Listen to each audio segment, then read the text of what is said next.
Justina, is true that she blocked Mr. Wajackoya, Professor Wajackoya. At the same time, it's true that Wajackoya blocked Justina. So you can say both of them blocked each other. Who the person who was the first to block the other, we do not understand. But all you know that they have blocked each other.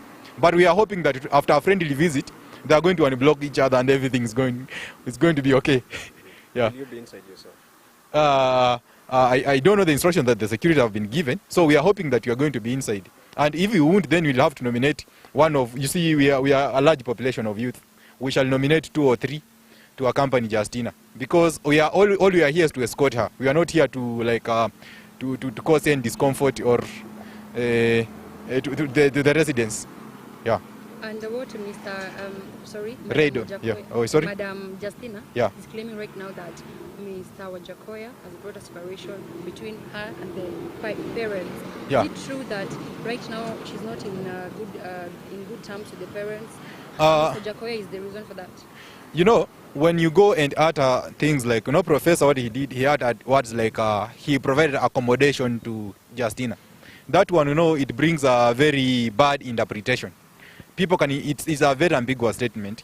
And, it can actually, in African sense, in African setting, it can bring a lot of family separations, you understand? So that's the reason why. The family was asking, where did he give you accommodation? Yet you know very well that after the campaigns, you have always been coming home. Now that is a tension in the family. So, but we know that will be clarified after the friendly visit. Yeah.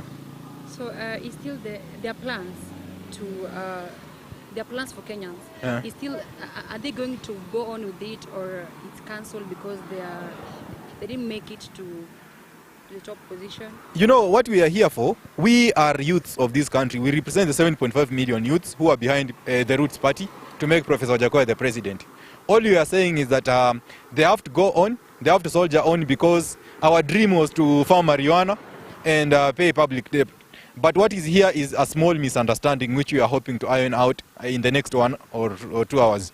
So in any case, we are hoping that Justina, being the senior most ranking youth in the country right now politically, we are hoping that anyone who wants to transact business with the Kenyan youth is going to do so through Justina. And anyone who wants to give Kenyan youth opportunity, they are going to give all opportunities to Justina so that she knows how to distribute among Kenyan youth, because she knows where we are. As it stands right now, if anyone is going to chase Justina away from the party or something like that being suspended, it means it will have a direct impact on the Kenyan youth, because as far as we are concerned, there is no other senior youth in the country at the League of Justina. Therefore, youths will have been successfully ostracized from the politics, and therefore we are not going to hear from any other coalitions, that is Kenya Kwanza, Azimio, or even now our party, if they do so, because youth will have been successfully ostracized from the politics, and therefore mature adults will have taken over the country, and now we have to fight our own space. We take our Justina and pursue our own way, our own endeavors, because you are 7.5 million, enough to make Professor Wajackoya Justina herself the president. Yeah.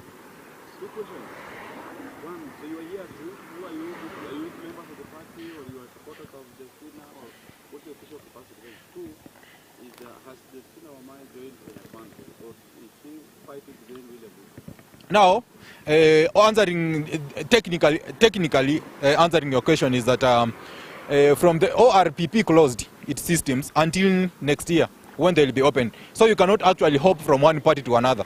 There's no that provision right now. So you cannot say that she has officially joined Kenya Kwanza or something. There's no such movements. In fact, you can only say that you support verbally, but you cannot join because the ORPP has closed the systems, Office of Registrar of Political Parties.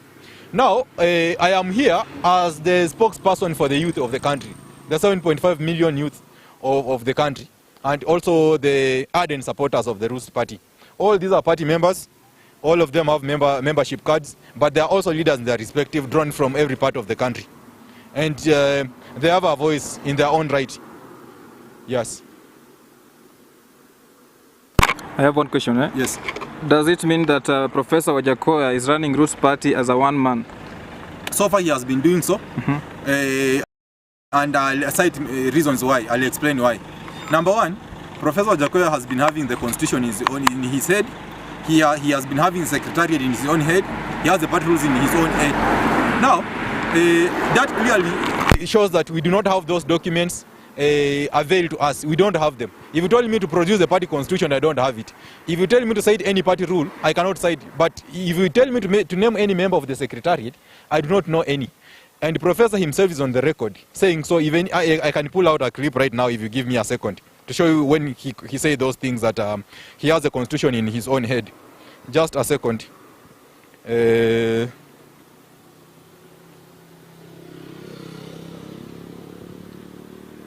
Roots.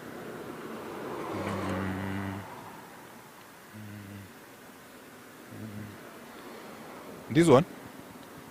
The brain I have cannot be conjugated in anything. It has so many mindset here. That's why I don't even have a secretariat or anything. Everything is here. And Have you heard that? He's saying that point to something he has so much brain in his head. That's why he even doesn't have a secretariat. Listen. The brain I have cannot be conjugated in anything. It has so many mindset here. That's why I don't even have a secretariat or anything. Everything is here, and I know what I'm doing. Everything is in his head, and he knows what he's doing. Therefore, if you run a party like that, it justifies me to answer you that actually he's been running the party as a single man show. Yet he has endeared to Kenyan youth as a person who cares about the Kenyan youth. So if anything is going to happen to Justina, it will have squarely happened to the Kenyan youth. If they are going to chase Justina away from the party, they'll have chased us from the party. And the party is going to remain hollow with nobody. Because the party is for the youth. Yes. Okay, 3 days ago, Yes. Jemo Yule Mise was the chief agent. Yes. He said that your party was disorganized. That is why Hey. Roots Party lost this particular election. Is it true? Or the allegations are false? The reason why the party lost the election is because, first of all, Jemo was right. It was disorganized. And disorganized is the small bit. Disorganization came last. All along, we are very much organized. Even before the opinion polls began, anyone could have guessed that we are the second strongest party, either after Kenya Kwanza or after Azimio, but you are not definitely third. Now, when the professor began endorsing the Azimio candidate, that's when now things started falling apart. And we later on came to learn that our manifesto launch had been paid for by Azimio. Now, that's when things become, people become, like the party became disorganized. Because now you do not know. Our deputy president candidate was not consulted in who to endorse. Number two, as the party members, we were never briefed. And the only direction we knew was that we are going to make the Wajackoya the president and Farmer, and that's all we knew. But when now they began like doing things in cahoots with Azimio, that's when now everything became disorganized. And even during now the voting, we decided that we are not going to make him president. Let us hold 7.5 million. And from IEBC, the results are there for you to check. How many people did not go to vote? It is us who never went to the ballot. Because you are there we are supposed to make Professor the president, but we didn't want to make his project the president. Yeah. So right now, you guys, you want to carry out a disciplinary committee against Justina Wamai. But in Kisumu, like 1 month ago, during the campaign period, Wajackoya told the Kisumians that if you don't want to vote me, you vote Raila Odinga. He Yes. said that one in Doluo. Yes. Why is it that he was not disciplined against his words in Kisumu? The reason why he was not disciplined is because we do not have like the constitution. It's him who has it in his head. We do not have the committee to discipline. Even today, we know there's no committee. Actually, you'll be surprised when you go there. You'll find him alone. Don't be shocked when we go there. We find Professor alone seated because he's the committee, he's the secretary, he's everything. So the reason why we never had apparatus on our side to take action against him is because we did not have that written constitution or written the committee elected or anything like that. It was him and him. So we are hoping that he actually called himself for a committee and punished himself. That's only what we are hoping for. So do you mean that your words confirm that Wajackoya is a dictator in your party? Professor Wajackoya is a dictator. Unless he proves otherwise after this meeting, he is a dictator, and you are not going to allow him to subject our Justina to his dictatorial way of handling the party. Yes.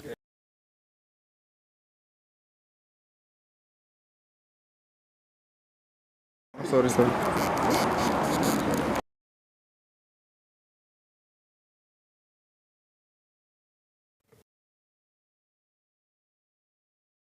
thing, you're here.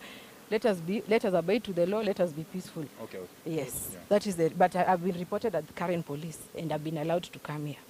Yes.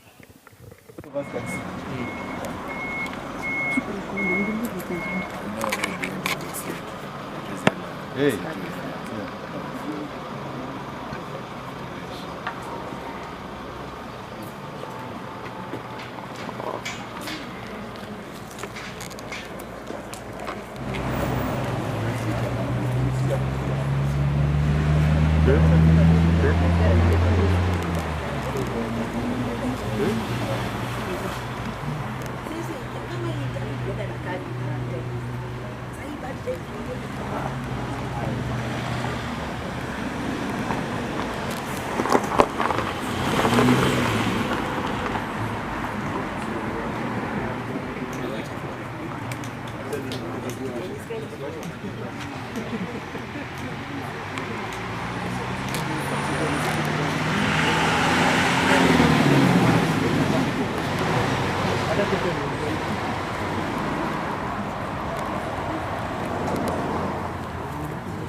She looks scared.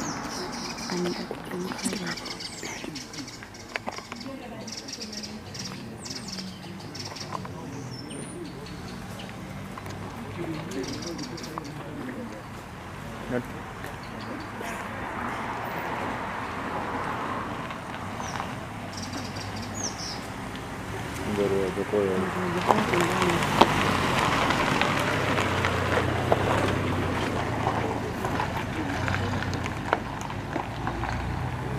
Turuka.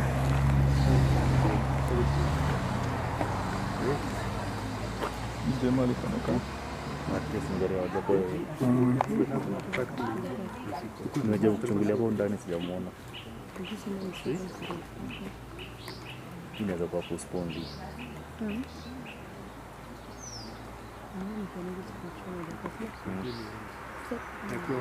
Ni hapa. Hii building yake. I think ni hapa special. Na arrogant. Yeah, alikuwa nani arrogant.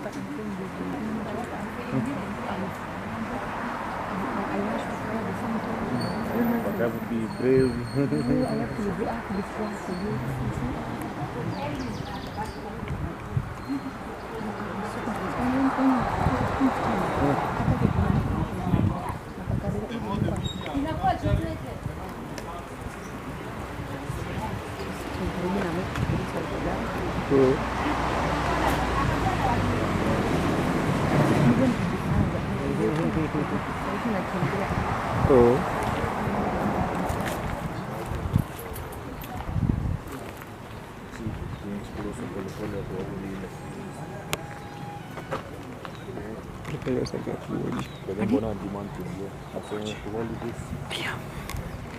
Madam Stick.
Smoke screen. Tudanganya.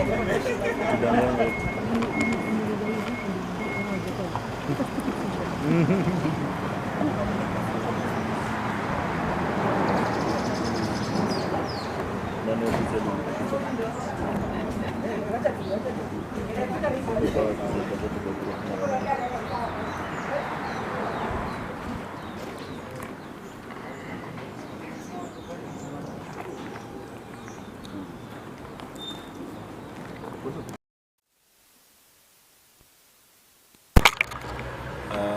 There's a report that is coming from us, as I had indicated to you.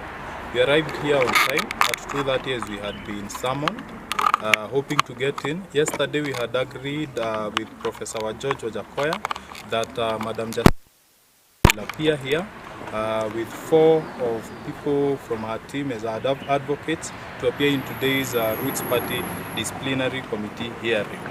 But we have new developments reaching us.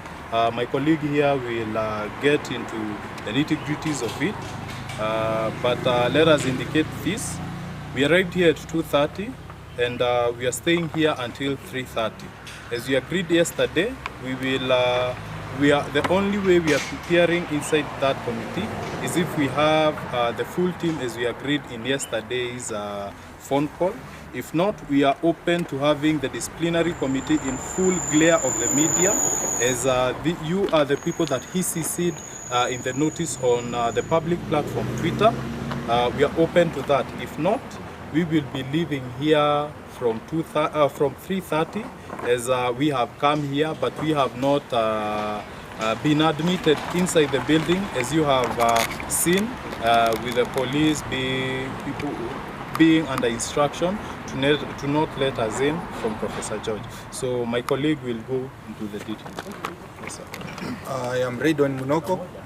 As on 2 days ago, I issued a press statement explaining that we won't be coming for this one. But as law-abiding citizens and youth, we decided to come with Justina to see what was in store for us. But as you've been updated, what is transpiring inside is that the professor is trying to frustrate Justina so she can resign, and so that the professor can appoint Yagnik Ramji to be the deputy party leader. I want to tell the professor like this: the party is yours. You can do what you want to do. But Justina will not resign. If you want, dismiss her. But when you dismiss Justina and appoint Yagnik Ragni, know that Justina is the one who has built the party up to where it is right now. And the professor himself has done nothing other than being used as a project. First of all, we want to question his ability to lead the party, to steer the party forward, him and Yagnik Ragni, because so far they have shown us that they can easily be compromised by being bought into Azimio. Us being the youth and people of our own mind, we say, let him do what he wants to do. We shall be here for the next 20 minutes. If he's not going to admit us, we are going to march out. And of course, we have given you all the updates. Any questions? What are the conditions for you going in? These are the conditions. Yeah, okay. Madam Justina, the professor is insisting on Madam Justina appearing there alongside her husband. But we are disputing this because yesterday they had the party through Adam, who's the Secretary General, they had an agreement that Professor was the genesis of this agreement, that she will appear in today's meeting, disciplinary committee hearing, alongside 4 others of advocates. But today, this has been disputed by the same party, and they are insisting on them. Okay.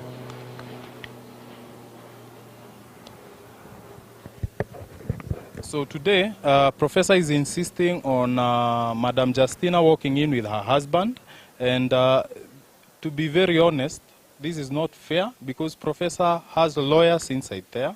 So we are looking at a situation where Madam Justina will be outnumbered based on the allegation raised in the issue, in the letter that had been issued on Twitter.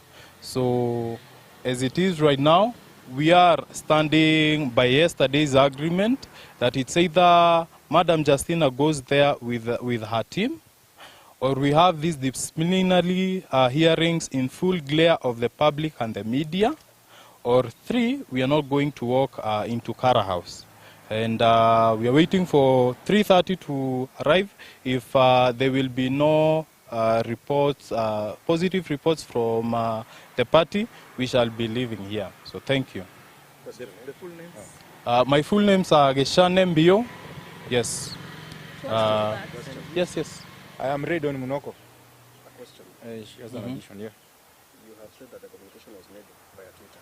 Yes. Is it because there is no communication between the professor and Justina? It is in full knowledge or public limelight knowledge. The professor blocked Madam Justina Wamai. Madam Justina Wamai indicated that in the interview. Madam Justina indicated that the professor blocked her on phone. So there has not been communication. This blocking transcended even party officials being under instruction from Professor George to block her. So some of these indications, you know, the professor is a man of what in Kiswahili we call hasira. And that has characterized this campaign, 1. Then number 2, issues like blocking is what we expect with the people in love and who are teenagers to be blocking each other. This is a presidential campaign, for crying out loud. The professor's conduct of supporting our opponents before the election is what was the #1 issue of voter apathy, because our supporters, it is known, they refused to come out and vote because they were perceiving that coming to vote for Professor by extension was voting for Azimio coalition. That is the #1 problem that we had, voter apathy in this country, especially among young people who we represent and who Madam Justina represents alongside women. So today's disciplinary party hearing, the professor is just accusing us of what he's been doing, and we are very eager to appear before that disciplinary committee hearing. But we still insist we are not going to let Madam Justina walk into that disciplinary committee alone. Santini. So a question. Yes. You are talking that Mr. Wajackoya, Yes. Prof. Wajackoya, Yes. he was used like a project. Yes. Do you think Madam Wamai is involved in that project? Or Madam Wamai, actually one of the issues she raised, we realized from Dennis Itumbi that our launch, our manifesto launch at KICC was sponsored by Azimio from HNIB reports. That is one of the things that surprised us. It was kept in the dark from Madam Wamai, and this was one of the bone of contentions and reasons for the recent fallout between Professor Wajackoya and Madam Justina Wamai, because we can't have our opponents supporting us because they will control what we do. And we got into this campaign hoping to win. We didn't get it into Atikujaribu or to support one of the opponents. So yeah. So Kenyans need to know that. Kenyans, fallout, like where the fallout is coming from. Yes, is it because they are not together or what? The fallout, they are not together right now. The fallout has already happened. But the fallout happened because of Professor George Wajackoya in Kisumu in Doluo language, in full glare of people and the media, saying, and I quote, that voting for the Honorable Raila Odinga is the same as voting for George Wajackoya. You cannot go to look for votes and then you say voting for the opponent is the same as voting for yourself. Imagine the same happened in Nairobi County with Johnson Sakaja saying that voting for Igathe is the same as voting for him. So let us look at this as a serious issue. It's an issue. 8 million people, the winning coalition didn't achieve the numbers that of the Kenyans that didn't turn out to vote. These 8 million Kenyans, by not turning out to vote, they made their voice known. So please let us take